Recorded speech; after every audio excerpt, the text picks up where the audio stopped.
देव ऋषि नारद जी ने सत्संग की महिमा का वर्णन किया कि मैं भी पिछले जन्म में दासी पुत्र था, महात्माओं की शीत प्रसाद पाकर उनका सत्संग मिला, तो मुझे आज यह देव ऋषि नारद के रूप में जन्म मिला। यह सत्संग की महिमा है भैया। सत्संग के बड़े फायदे हैं।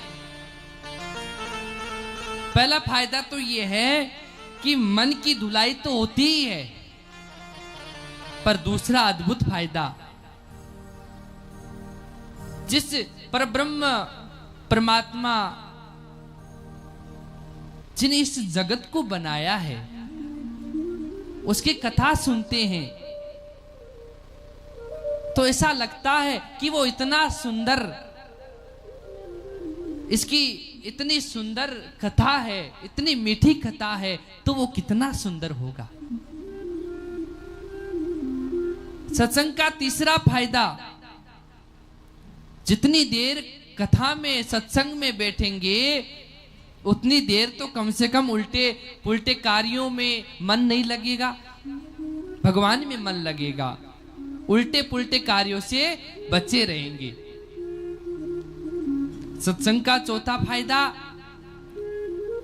वो भी अद्भुत है। जितनी देर सत्संग में बैठेंगे उतनी देर हमारे जो मन के वे विचार हैं, कुविचार हैं, उन कुविचारों से तो बचेंगे।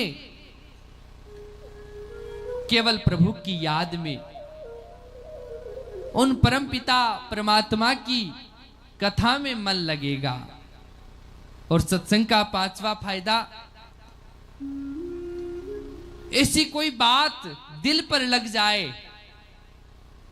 तो उसे प्रभु को पाने के लिए एक ललक लग जाए, एक लगन लग जाए और वो प्रभु को पाने के लिए चल पड़े। ये सत्संग का पांचवा फायदा है। और सत्संग का छठवां फायदा, मैं तो बार बार कथाओं में कहता भी हूं कि एक कंप्यूटर होता है, उस कंप्यूटर में कभी कभी वायरस आ जाता है। उस वायरस को हटाने के लिए एक एंटीवायरस एप्लीकेशन डाउनलोड करते हैं। उसी प्रकार हमारे माइंड रूपी दिमाग में कुविचार, कुसंगत इस प्रकार का वायरस आ जाए तो कथा रूपी सत्संग डाउनलोड कर लेना चाहिए। इसलिए ये मन के विकारों को दूर करता है, धुलाई करता है। सत्संग का बड़ा फायदा है।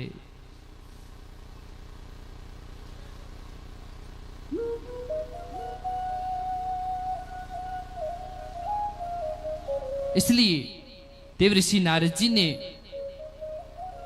वेदव्यास जी को सत्संग की महिमा का वर्णन बताया।